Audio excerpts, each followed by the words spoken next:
Good morning to all our radio listeners and to our Facebook Live viewers. We celebrate today the Holy Mass for the Monday 12th week Ordinary Time. Our Eucharistic celebration will be presided by Reverend Father Joel Jomarsus P. Gatus, Parish Priest of Santo Rosario Parish, Pawu, Santo Tomas, Pampanga. Together, we sing the entrance hymn.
In the name of the Father, the Son, the Holy Spirit. Amen. The grace of our Lord Jesus Christ and the love of God and the communion of the Holy Spirit be with you all. And with your spirit. My dear friends, let us now acknowledge our sins and so prepare ourselves to celebrate the sacred mysteries. Have mercy on us, O Lord. For we have sinned against you. Show us, O Lord, your mercy. And grant us your salvation. May Almighty God have mercy on us, forgive us our sins, and bring us to everlasting life. Amen. Let us pray. Grant, O Lord, that we may always revere and love your holy name.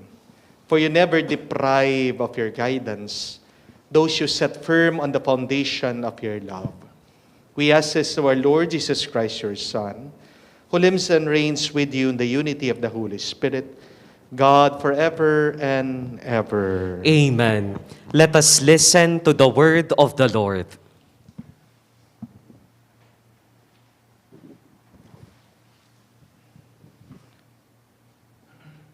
A reading from the second book of Kings.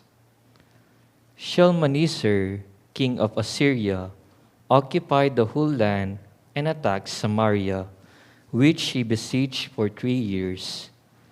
In the 9th year of Hosea, king of Israel, the king of Assyria took Samaria and deported the children of Israel to Assyria, setting them in Hala at the harbor, a river of Gozan, and the cities of the Medes. This came about because the children of Israel sinned against the Lord, their God, who had brought them up from the land of Egypt, from under the domination of Pharaoh, king of Egypt, and because they venerated other gods. They followed the rites of the nations, whom the Lord had cleared out of the way of the children of Israel, and the kings of Israel, whom they set up. And though the Lord warned Israel and Judah by every prophet and seer, give up your evil ways and keep my commandments and statutes in accordance with the entire law which I enjoined on your fathers and which I sent you by my servants, the prophets. They did not listen, but were as stiff-necked as their fathers, who had not believed in the Lord their God. They rejected his statutes, the covenant which he had made with their fathers, and the warnings which he had given them, till in his great anger against Israel, the Lord put them away out of his sight. Only the tribe of Judah was left. The word of the Lord. Thanks be to God. Help us with your right hand, O Lord, and answer us. Help us with your right hand, O Lord, and answer us. O God, you have rejected us and broken our defenses. You have been angry. Rally us. Help us with your right hand, O Lord, and answer us. You have rocked the country and split it open. Repair the cracks in it, for it is tottering. You have made your people feel hardships. You have given us stupefying wine. Help us with your right hand, O Lord, and answer us. Have not you, O God, rejected us, so that you go not forth, O God, with our armies? Give us aid against the foe, for worthless is the help of men. Help us with your right hand, O Lord, and answer us. Let us honor the Holy Gospel.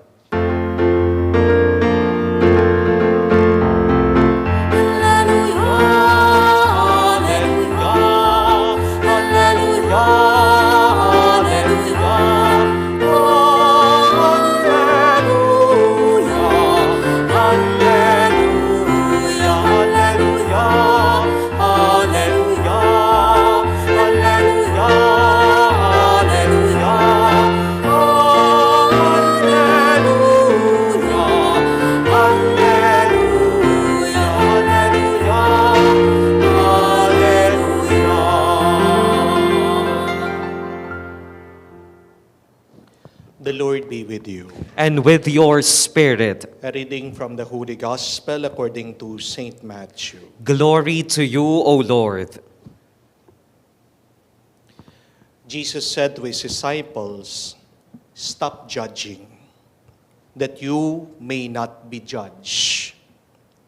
For as you judge, so you will be judged. The measure with which you measure will be measured out to you. Why do you notice the splinter in your brother's eye, but do not perceive the wooden beam in your own eye? How can you say to your brother, 'Let me remove that splinter from your eye,' while the wooden beam is in your eye? You hypocrite, remove the wooden beam from your eye first, then you will see clearly to remove the splinter from your brother's eye." My dear friends, the good news of our salvation. Praise to you, Lord Jesus Christ. Isang magandang araw po ulit sa inyong lahat. Magandang araw po, Father. Bakit merong taong napaka-judgmental?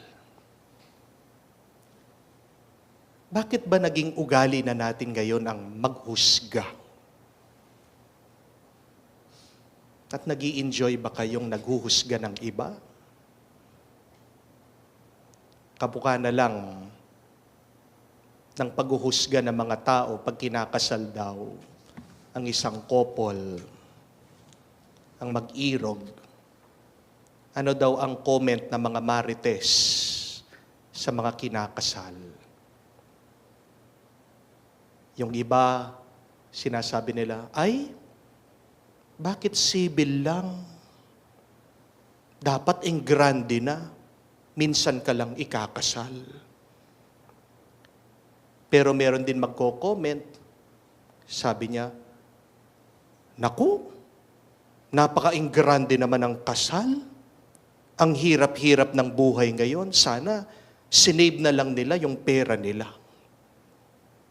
Di po ba? Merong iba, sinasabi nila, "Ang taba-taba naman ng bride. sana nag-diet muna. Pero pag payat naman, hinuhusgan din.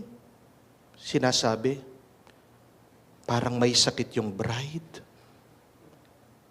Sana kumain-kain naman ng konti para gumanda-ganda yung kanyang picture sa wedding day. Meron ding iba, sinasabi nila, magpapakasal pa? Pagkatapos, maghihiwalay din yan. Tingnan mo.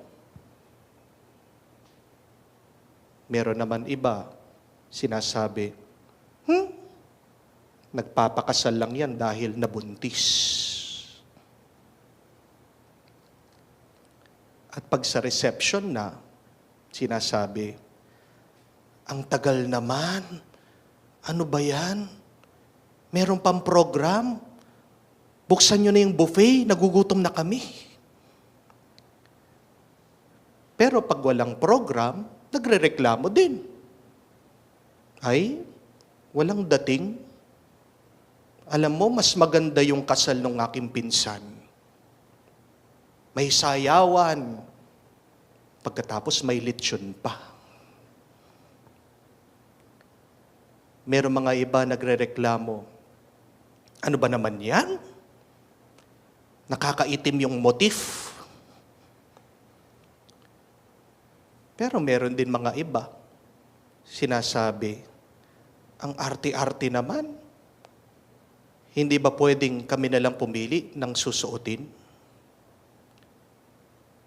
Pag malapit yung handaan, hinuhusgahan. Ay, diyan lang yung handaan. Pero pag malayo naman ang handaan, nagrereklamo din. Ang layo naman ng reception. Gutom na kami. Yan ang malungkot na kwento. You can never satisfy everybody. You can never please everybody. And why is that? Because whatever you do, people will always judge you. Amen? Ano yung kasabihan?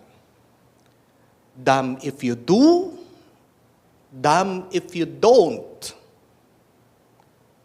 Palagi kang magiging mali sa mata ng ibang tao, ano man ang gawin mo. Kaya, ang tanong, anong magandang gawin? E di gawin mo yung sa tingin mong tama.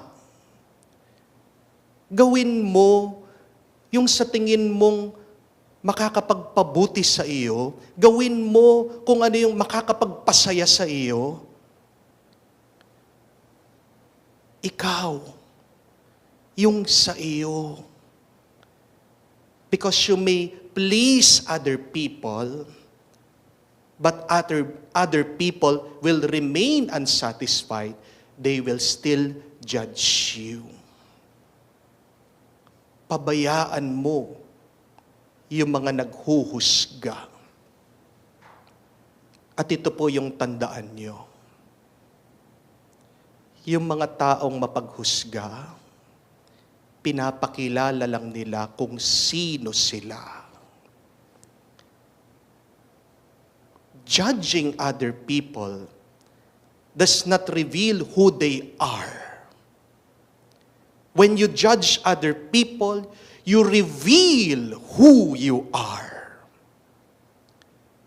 And who is the judgmental person? That is the question. Sino ang mapaghusgang tao? Yan ang taong mainggitin. Yan ang taong hindi masaya sa kanyang buhay. Yan yung taong hindi kontento sa kanyang pamumuhay. Because remember this, if somebody is happy with themselves, if somebody is enjoying their life, kung ang isang tao kontento sa buhay niya, wala silang panahon, wala silang oras para tignan yung pagkakamali. Wala silang oras para tignan yung kulang ng ibang tao. Wala silang panahon para tignan yung imperfection ng buhay ng ibang tao. Yan yung tandaan nyo. Pinapakilala ng mga mapaghusgang tao kung sino sila. Sila'y mga taong hindi masaya, malungkot, miserable, mga inggitin. Kaya anong kailangan nating gawin sa kanila? More than ignoring their opinion, more than ignoring their judgment, sabi ng ating Panginoon, do not judge them. But instead, we try to understand them. Pray for them. Pagdasal mo mga taong ito. Kawawa sila. Huwag mo silang huhusgahan. Kasi malungkot na nga yung buhay nila. Huwag mo nang dadagdagan yung masama na nararanasan nila. Ang kailangan nila, awa. Ang kailangan nila, bendisyon at grasya sa Diyos. Pagdasal mo, punuin sila ng bendisyon at grasya ng Diyos para tumigil sila sa kanilang paghuhusga. Pray for their happiness. Pray for their peace. Pray for their contentment. Because if they would not experience peace, if they would not experience, they will not experience happiness in their life, they will continue this bad habit of judging, criticizing other people. That is the only solution to help judgmental people. Huwag mo silang aawayin. And do not pray for their misfortune. Huwag mo pagdadasal na malasin sila sa buhay. Malas na nga sila eh. Malas na nga yung nararanasan nila eh.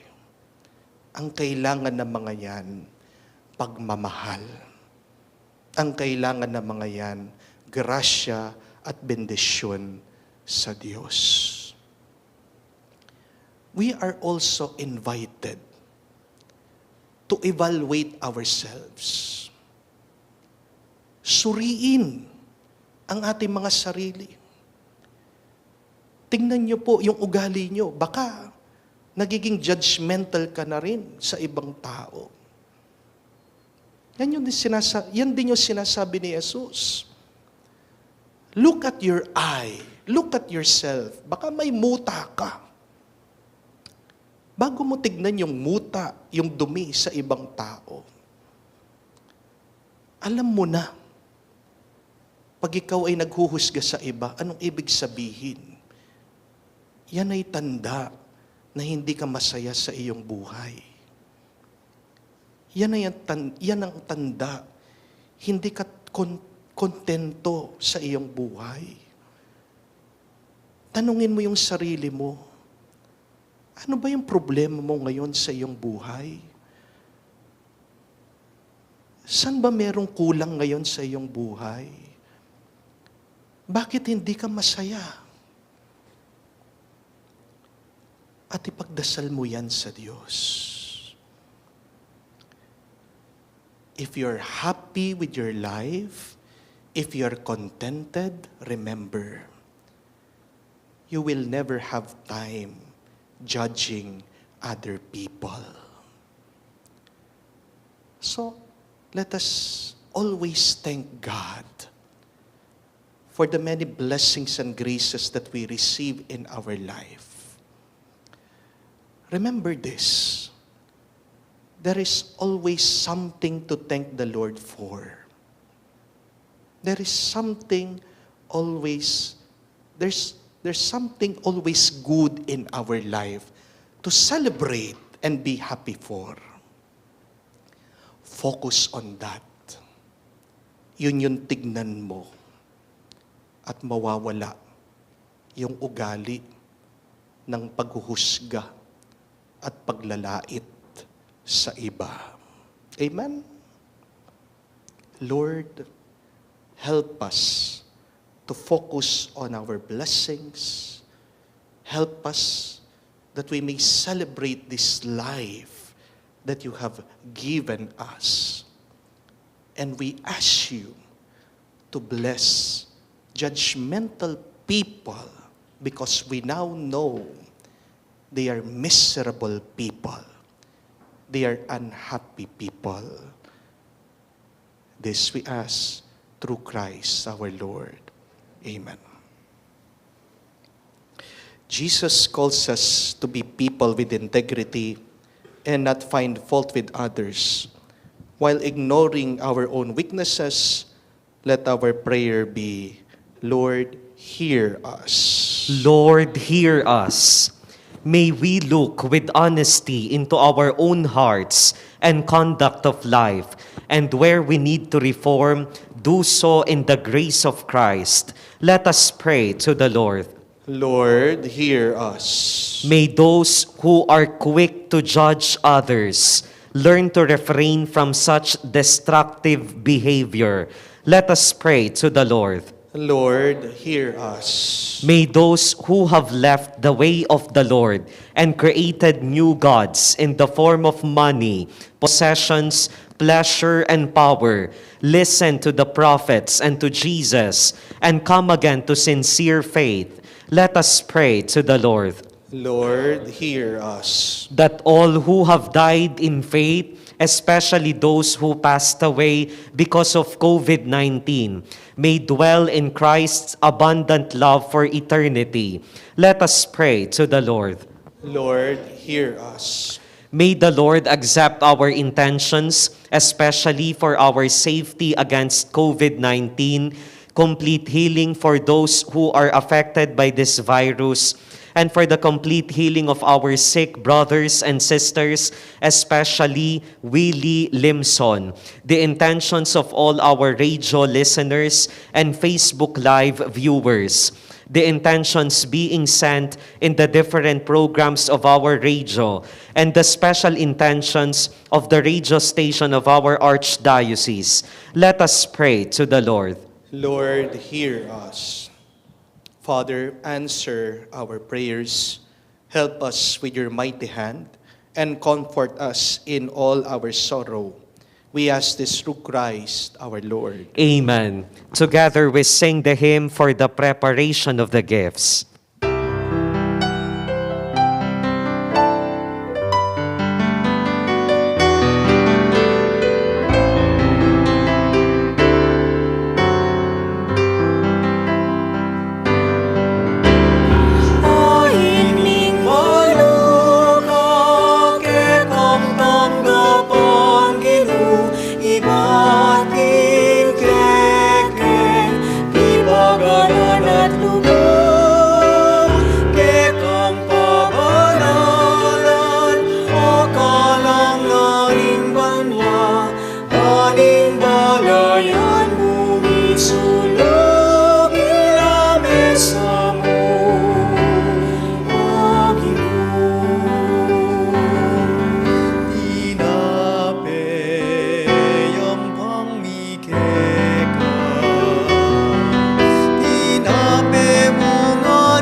now, my dear friends, that my sacrifice and yours may be acceptable to God, the Almighty Father. May the Lord accept the sacrifice at your hands for the praise and glory of his name, for our good and the good of all his holy church.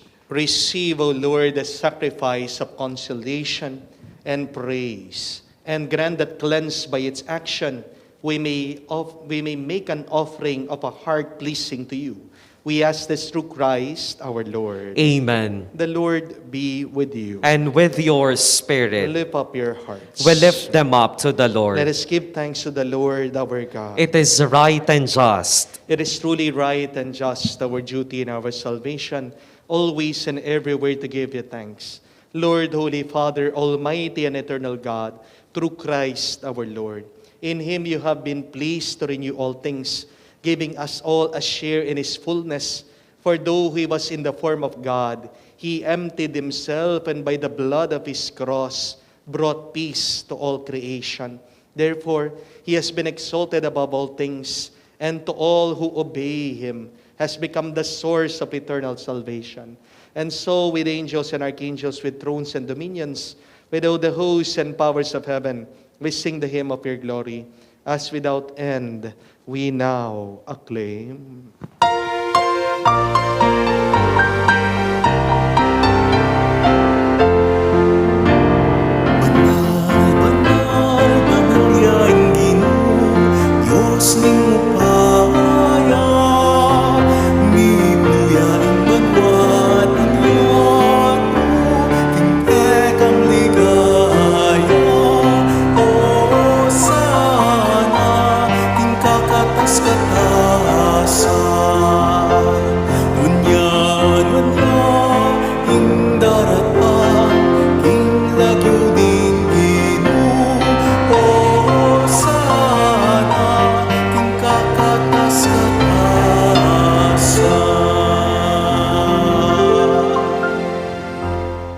You are indeed holy, O Lord, the fount of all holiness. Make holy, therefore, the skips, we pray, by sending down your Spirit upon them like the dewfall, so that they may become for us the body and blood of our Lord Jesus Christ.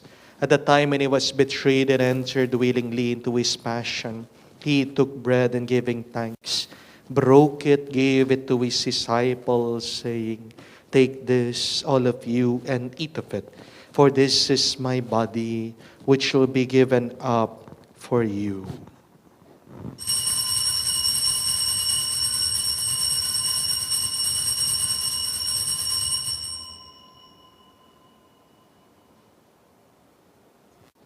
In a similar way, when supper was ended, He took the chalice, and once more giving thanks, gave the chalice to His disciples, saying, "Take this, all of you, and drink from it, for this is a chalice of my blood, the blood of the new and eternal covenant, which will be poured out for you and for many, for the forgiveness of sins. Do this in memory of me."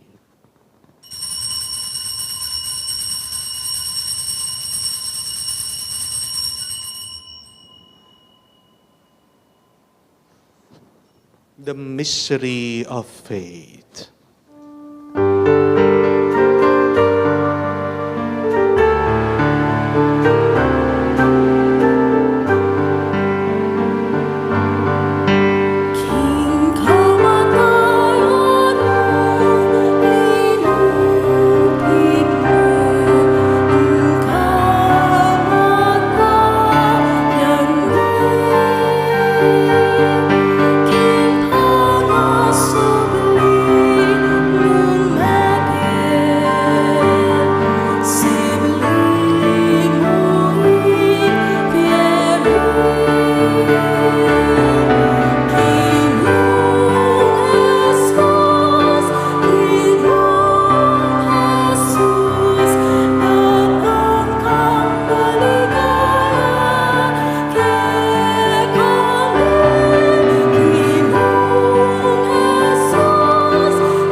as we celebrate the memorial of his death and resurrection, we offer you, Lord, the bread of life and the chalice of salvation, giving thanks that you have held us worthy to be in your presence and minister to you.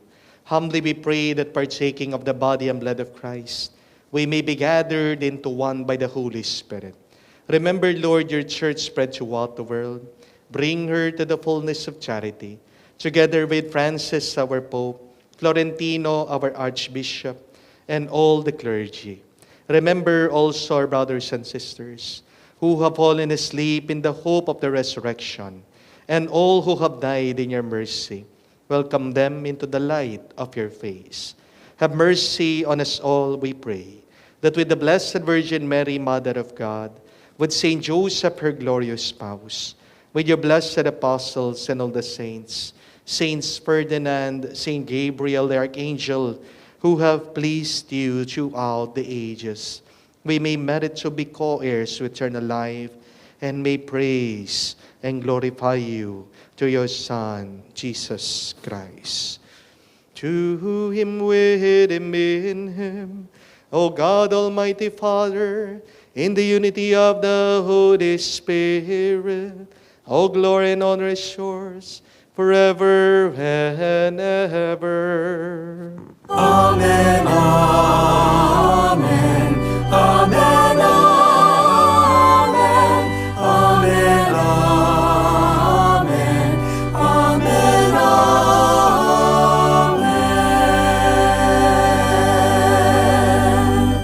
Full of trust and confidence, our loving Father, let us now pray to the words that Jesus taught us.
Deliver us, Lord, we pray, from every evil. Graciously grant peace in our days, that by the help of your mercy, we may be always free from sin and safe from all distress, as we await the blessed hope and the coming of our Savior, Jesus Christ. For the kingdom, the power, and the glory are yours, now and forever. Lord Jesus Christ, said to your apostles, peace I leave you, my peace I give you.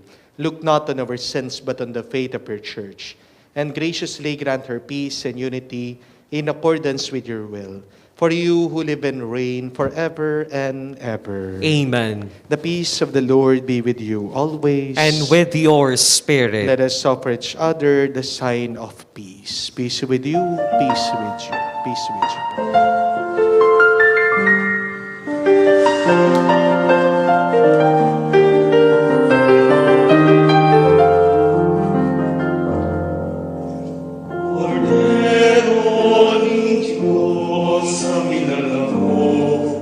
Kasalanan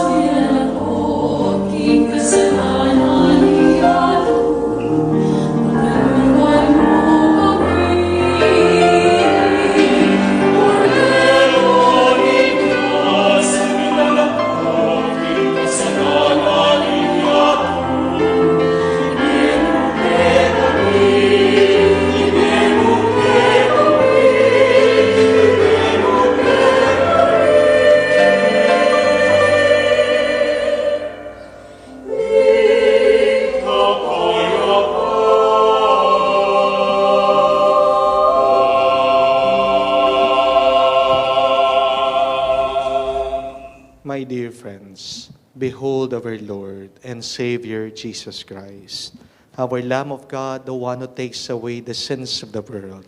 Blessed are we now called to be with him in the banquet of the Lamb. Lord, I am not worthy that you should enter under my roof, but only say the word, and my soul shall be healed.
For our radio listeners and Facebook Live viewers who cannot physically receive the communion, we will join you in praying the act of spiritual communion.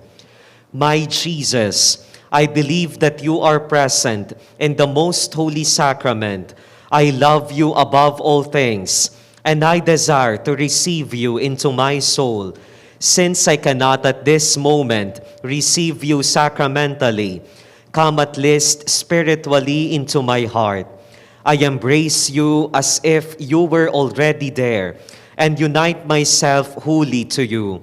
Never permit me to be separated from you. Amen. Please all rise.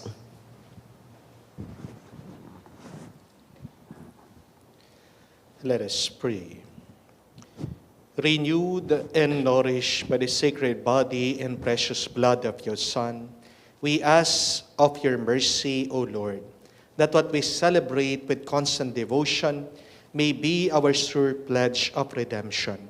Through Christ our Lord. Amen.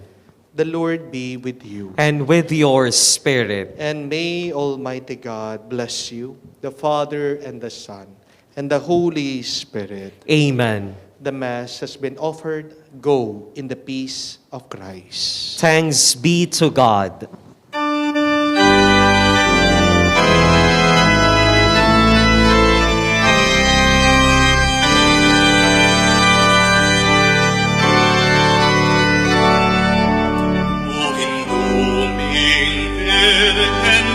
Keng patulungan, ikang minyetuta, ampong kapayapan, ingin duming balen, kekeng lalawigan, uling kalimbun mo, aring sablang dalang. Ning baryo sa puro, karing kamalengan, agad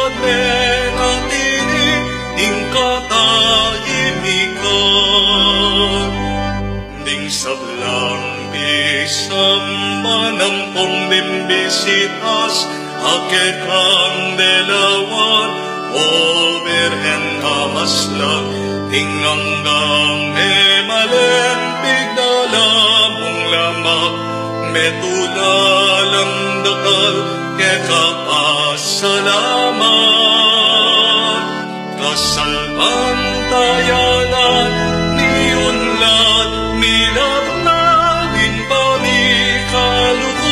agaglitan na na.